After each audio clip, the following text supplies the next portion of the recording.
welcome to another edition of Resonate with Edgehill and Davis. I'm Owen Edgehill. And I'm David Davis. On today's topic, we've got a really nice person in. I call him nice, but he's a really good guy. To come and talk about something which is quite prominent in society these days, and that's county lines. And this guy is the one and only a man called Dominic Wier, aka the blackest white guy on the planet. Well, thank you. All right. Thank you. I've never had that introduction before, you know, but I'll take it. You take it. There's a context to that, though, right? There's a context to that. There's a context to it. Yeah. Yeah. How you doing, Dom? Yeah, I'm good, man. Monday, living on the south coast, the sun's shining. Yeah. I'm a content guy, yeah. Positivity, I love that. Yeah. I love it. How's you? You alright, D? My inbox is still full. But I'm a 9 out of 10. Good for you. Alright, Dom. So how we're going to pitch it, we're just going to ask you a few questions around county lines, because I know you've got some experience around it in terms of your knowledge, in terms of working in the community and that kind of thing, and what you see. So we're just going to ask you a few questions and just answer them as you do anyway. Okay. Yeah. First and foremost, just tell us briefly, and everyone else, just a bit about yourself. Yeah, so I've been a kind of youth and community worker for about 25 years now. Right.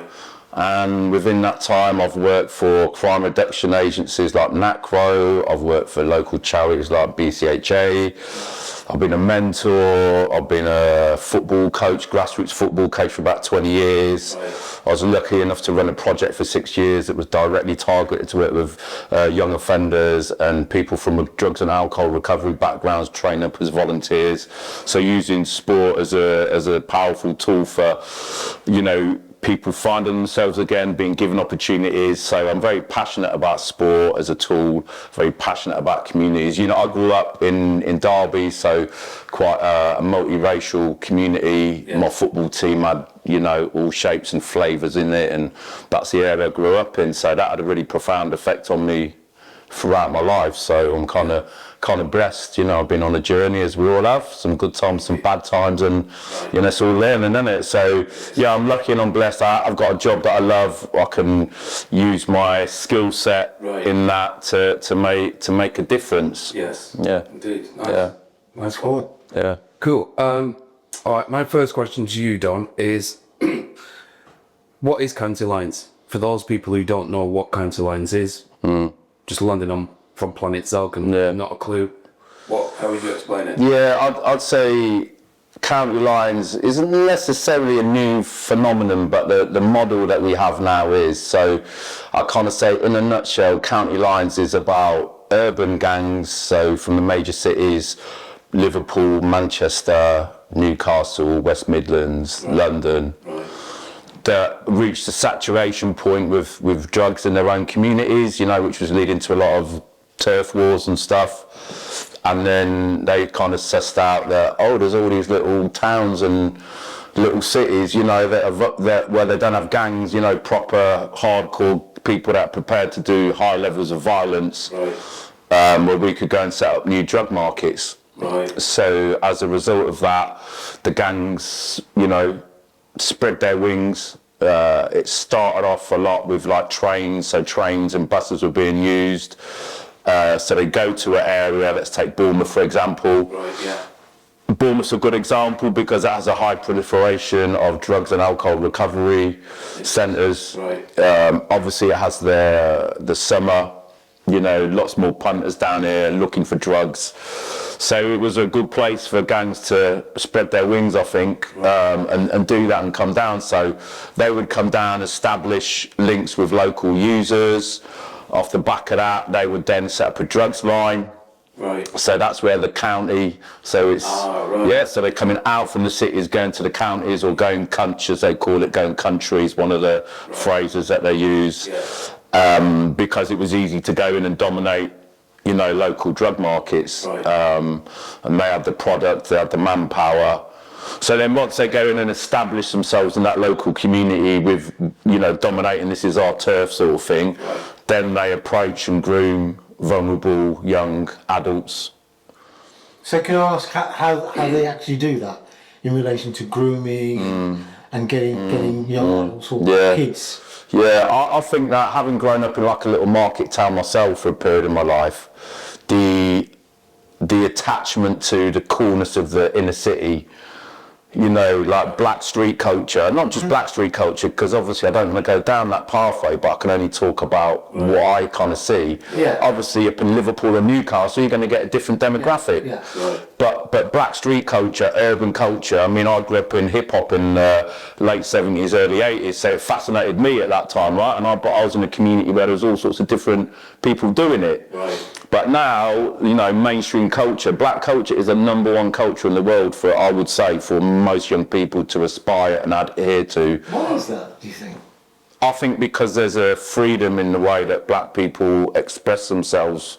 Is that through songs, through rap? Yeah, so if you think about hip hop as an example, you know, the honesty and the truth of the lyrics that people use regarding, or R&B, sexuality, you know, you don't, you know, I can't really think of white music in the 70s and 80s, you know, being as explicit around sexuality or about masculinity or about violence or about whatever. So that explosion of like gangster rap and all the coolness that came with that, and like, you know, whole male alpha male stuff, right? Yeah. You know, so now I see outside looking in, you know, when I grew up, when I was into black culture and music and everything, you know, I was called a wigger. So Right. What does that mean? well, you know, it's just portrays the N with a W. Okay. Right. So basically, I was desperate to be black and try and be black. Okay. Right. You know, and now that's, you know, black culture is mainstream culture, right? To a certain extent. So elements of that, you know, that gangster proliferation, that being accepted as part of a gang, identity, belonging. I think, or the same in Liverpool, you know, gangs up there, just being part of someone like, you can't touch me, mate, because I'm with these guys. Right. So you think back to that vulnerability you can feel when you're a teenager, and you're lost, and things aren't great at home, or you're getting bullied at school or whatever, and then all of a sudden, you know, these guys are like, yeah, you're cool, mate, I like, you've got a good trainer, someone's showing you a bit of attention, showing you a bit of love, you know, come with us, man, no one's gonna fuck with you, pardon my French, you know. So I can use French. I think there's an appeal within that. And I think that certain young people get attracted towards that. You know, it's that get rich or die trying philosophy, right, that 50 Cent came up with. All influence from America, do you think? I'd say, like I said, right, like that influence of American gang culture, you know, like that came. Because it wasn't really as prevalent over here. No, it wasn't. You like the Yardies, you know, Yardies were the thing, right, in the 90s. Gangs. Yeah, but it wasn't like a business model. Yeah. Right, so I think, like, you know, New Jack City, you know the film New Jack City. So you think back to that film, it was a business model. So crack was a business model. And then that business model translated to the gangs over here. Right. So, you know, county lines is rampant in, you know, listen to X amount of rap songs and they'll talk about running lines from New York down the East Coast and stuff like that. So it's an advancement of that, I think. There's a lot more. It's obviously it's very complex, and we've only got a limited time. So I guess for me that is kind of county lines, and then once them lines are established, the OGs bring the drugs and that down. OGs. So like original gangsters, so the guys who are running. Just to explain. So guys will run a line.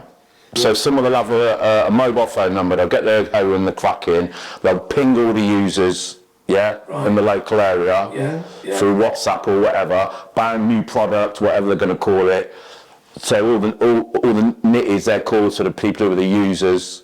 That's the terminology that's used. They're called nitties. I don't know what the full concept of the term. So the users are nitties. Yeah, they're so they're dehumanised, I guess. Do you know what I mean? Yes. They're dehumanised, so that makes it effective for those young people to feel power, right? Explore. I'm more powerful than that nitty.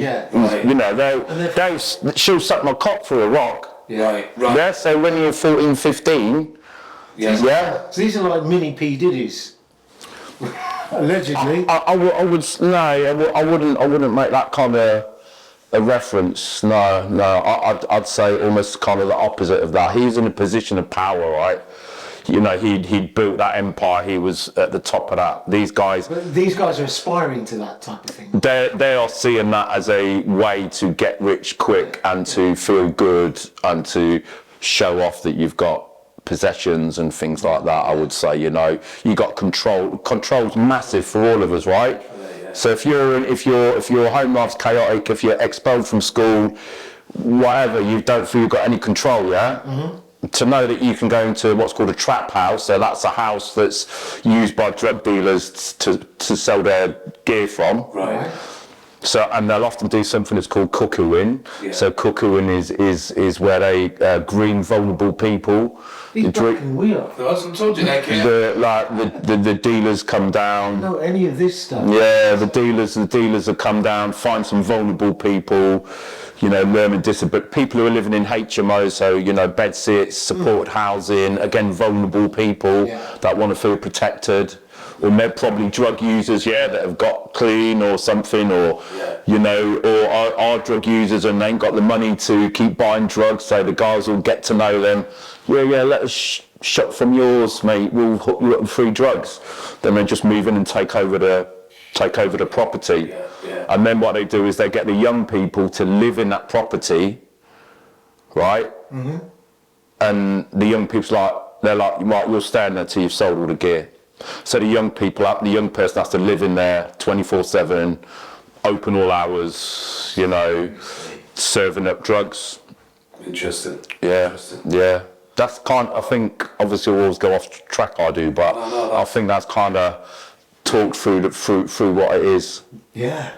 I guess the follow-on from that, what's happened, because it's been around for like probably 10, 15 years now, is that what you get now is you get the lads who are like 15 to 17 that get groomed into it. They like start running these lines for these guys, and then after a while they're like, hold on a minute, I've got my own customer base now. Right. Yeah. So then they'll start grooming younger kids locally, like 11, 12, 12-year-olds. Oh, there's a bit of weed, mate, you know, a bit of blah, blah, blah. Right. Get them in through that way. You know, so you got 11, 12-year-olds that are selling drugs. Class A drugs as well. And back in the day, mate, when we were growing up, that would not have happened, right? Obviously, drugs were around and they were rife, but it was a lot more localised, You knew who your local dealers were, you know, and if... Plus, I suppose you had morals back in the day as well. Yeah. You wouldn't be feeding it to kids, would you? You wouldn't be getting them involved. No, even dealers wouldn't really be doing that, mate. Yeah. You know, it's a bit like they talk about the cranes and those old school gangsters, that were like, you know what, what are you doing burglaring people in your own community? You get a... Yeah. But now, because money is all powerful and all consuming, like, them morals are out the window, especially if you're not doing it in your own community, right? You're doing it elsewhere, so it's distant, isn't it? And I don't give a fuck about what happens in Boston. Right. Yeah. Good point. Next question, D. Well, if I can just briefly, I mean, you mentioned quite a bit there. I'll ask them.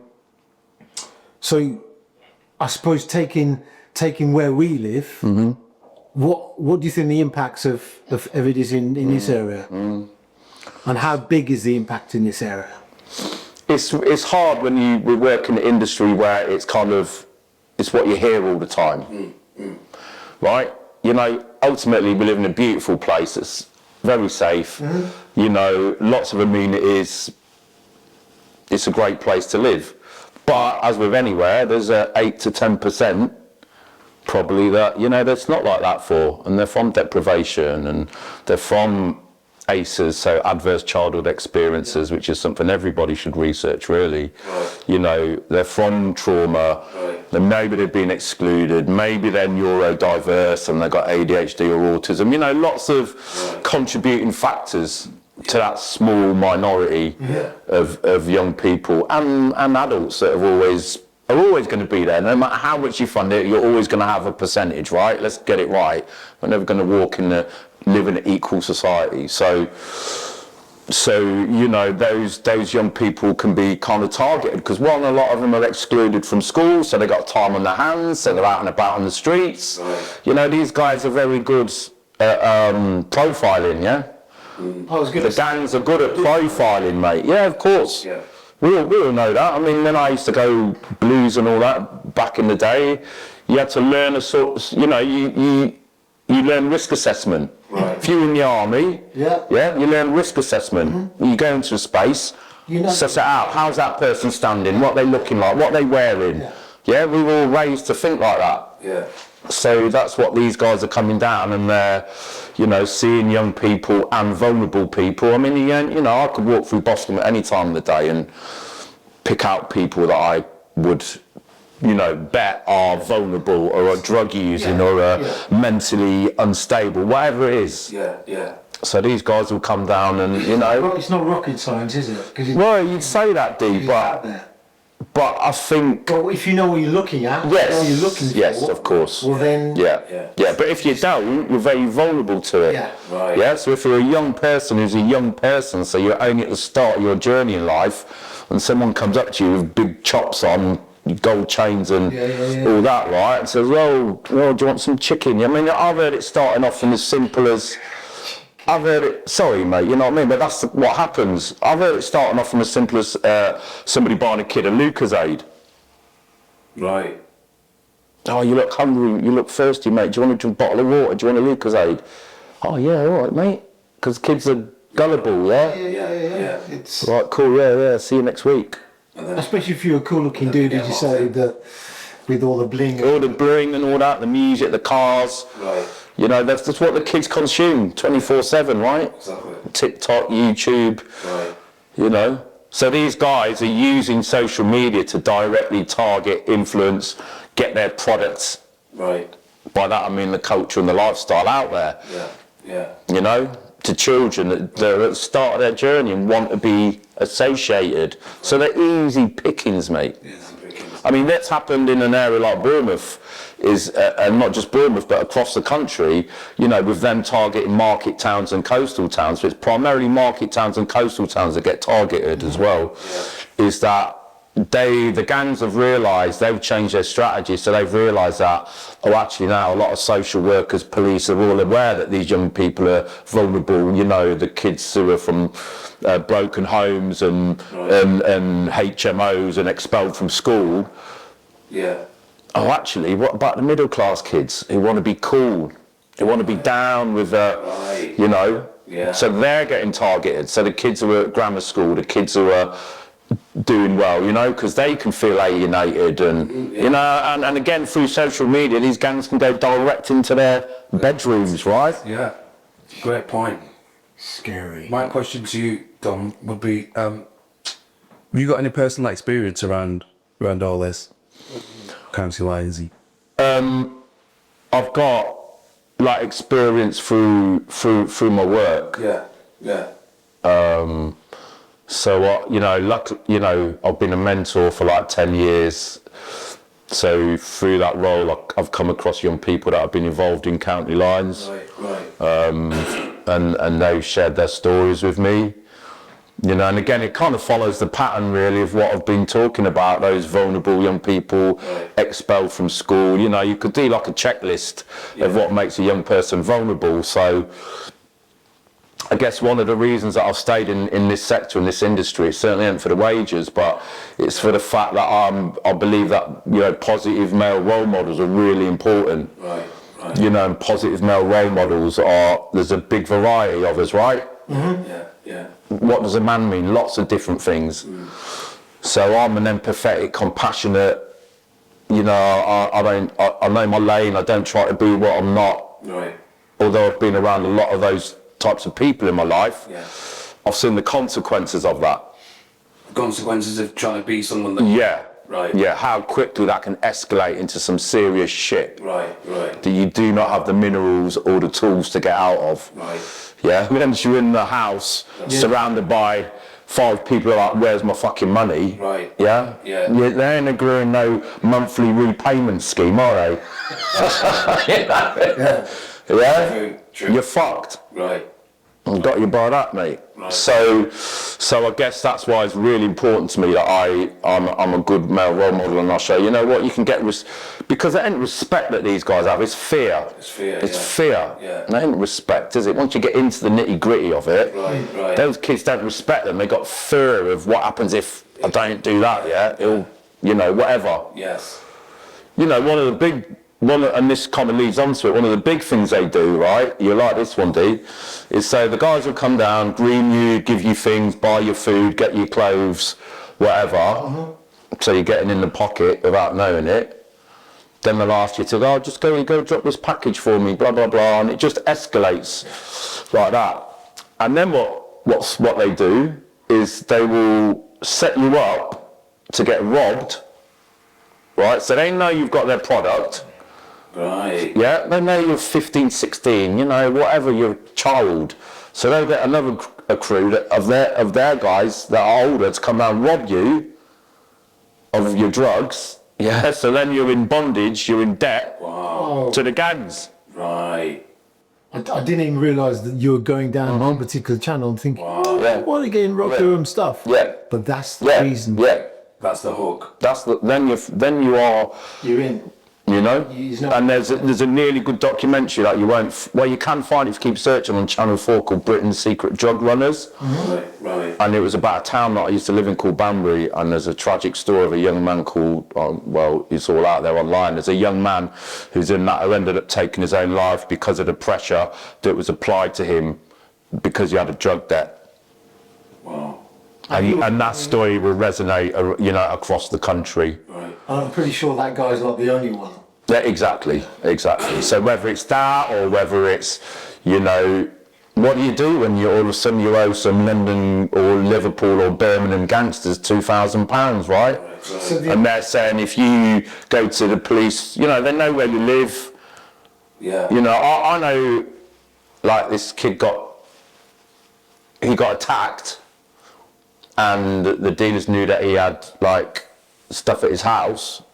So the day after this kid got attacked, quite seriously, those dealers went right round to his house and went through the door, said, right, where's the fucking drugs? Right. That's how brazen they are, right? They weren't like thinking, oh shit, we better go into hiding because we just done this and the police might know about it. That's Right. Straight in. That's ruthless, mate, you know? That said, Dom, if I can just, I suppose, ask the question, because parents need to really know, well, parents, teachers, community leaders, what would you say to them if you could look into the camera, direct into the camera? Yeah. What would you say to them? What to look out for? Because these kids are so vulnerable. Yeah. And the things that you said have come to me are unbelievable. No, absolutely. So what would you tell them to look out for to avoid that their child or the people that they're working with in the community, world of community, to look out for, to stop them getting involved with these guys? I mean, Cameraman. I'll be honest with you, and this is what's repeated by some parents I've spoken to. Once these people have got their claws into your child, it's very, very difficult, but nothing is impossible. So I've made some notes, and I probably want to refer to these, if that's all right, about this bit, because I can go off context, but I thought it was important to talk about some of these signs. So bear with me as I read these out. So We might not be able to get through all of them. no, so I just talk and I just say what they are. So unexplained absences. So if your child starts going missing from home or school, sudden changes in appearance. So either all of a sudden they'll blind up, Right. and you're like, where have you got the money from that from? I'm only giving you £5 a week pocket money. Right. Or the other extent, you know, maybe they've been robbed of their clothes, Yeah. things like that. Yeah. Withdrawal from families and friends, so, you know, getting isolated, the gang start isolating you start hanging out with different people, Right. things like that. Increased aggression and anxiety, so, you know, if you're living in a world of violence, you can't be going around all lovely and lovey-dovey, even if that's your inner nature and your core, because it's survival of the fittest, right? Makes sense. Without a doubt. So all of a sudden your demeanour gets more aggressive, you're worried, you know what I mean? You might owe the dealer, whatever. On edge constantly. So those two, hypervigilance, they kind of call it. Yeah. Just a couple more, do you? Yeah, unexplained money and gifts. A frequent use of a mobile phone. So obviously everyone has a mobile phone, but they tend to use the phones called burners. So the old school phones, the little Nokias and that, because they don't get tracked by VPNs and everything, right? Because they ain't got internet on them. Right. So have they got, check their phones, you know, have they got 2 or 3 phones all of a sudden? Right, right. Are they running away from home, you know, are they changing their social circles that they hang around with? Right. Yeah, they're the main things really. So just, the difficult thing is that in the teenage years, you know, as we all know, we go through lots of changes. So I am not here saying, I don't want people worrying. I'm a big advocate of not getting into moral panics, right? You know, as I said, we're talking 8 to 10% here primarily. Right. So I don't want to be sending out fear. That is not what I'm about. Just awareness. That knowledge is power, right? Awareness, Knowledge is power. So that's what I've come in here to tell you that stuff. Just to bring this thing down for a landing, Don, it's fascinating, this and everyone. I just want to ask you one last question, if that's all right. What can be done to help young people avoid being drawn into it? So, you know, we've had a perfect storm from my point of view for the last 10, 15 years, and what I mean by that is, you know, up until 2010, 2011, there was brilliant funding for community sport, youth centres everywhere. I think Bournemouth, for example, had about 10 youth centres, and then the austerity cuts kicked in. And within 5 years, 6 years, most of the youth centres had closed. My football project lost all its funding. I had to find a new job. You know, so the system kind of collapsed in on itself. So it's about funding then, some of it's about funding, you know, political climates, you know, and then obviously we had the pandemic as well, which saw a massive explosion in county lines around that time. Even though we weren't travelling around as much, you know, kids were still getting on trains and travelling about, and in some ways, because everyone was inside, it made it easier to go out a bit, I guess. Sorry, can you just, what was it? Just in terms of what can be done. Yeah, so I think I love that phrase, it takes a village to raise a child, the African proverb, and I think that is really important. We've all got a role to play. You know, obviously I work in this industry. If I was a bricklayer or a barrister, as you say, I probably wouldn't be aware of this, but it could be on your doorstep. It could happen to your child. It's very unlikely to, but it could. So we would have a responsibility, you know. Just think, if you see things in your community that you're just making your spider senses tingle, different older people hanging around in the street corners, make that call to the police. And I know the police get a very hard time, and it's easy to give the police a hard time. And they're not necessarily going to come out with 5 armed response units because you've seen someone selling a bit of weed on the corner, but the more reports they get, then they can build a profile and they can do something about it. You know, so my attitude towards the police has changed over the years, as probably with a lot of us, you know. And I just think, bring back more funding for the community, because longer term, if these kids are going to prison, if these kids are going to hospital because they're getting stabbed, how much is that costing us? Exactly. Right? Exactly. Great point. How much is that costing us as a society? Well said. Powerful. You're going to have to come in again, man. Yeah, anytime, mate, anytime. Thank you so much for coming in and sharing.